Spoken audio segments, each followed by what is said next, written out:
Ready to unlock a powerful new word? Welcome to Word Up with Sofia.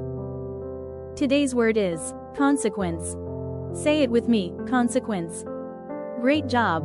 Let's learn what it means. Consequence is the result or effect of an action. Let's break that down. If you stay up too late and feel tired the next day, that tired feeling is a consequence. Now let's learn some synonyms. That means words that mean the same thing. Say them with me.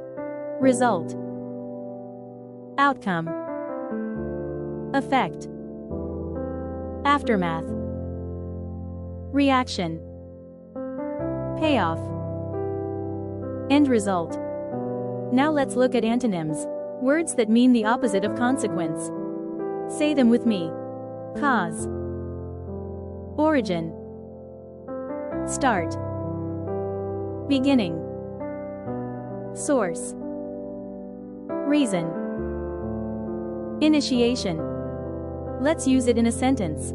Sofia stayed up late, and the consequence was feeling tired. Now, let's review.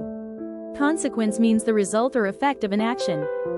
Synonyms: result, outcome, effect, aftermath, reaction, payoff, end result.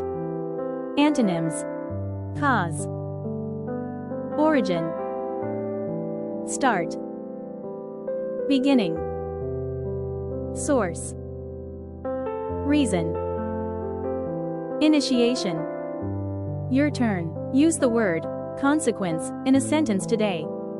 Think about what might happen before your next choice. Because smart decisions lead to good consequences, and you are learning fast. Stay curious, another word is coming your way soon.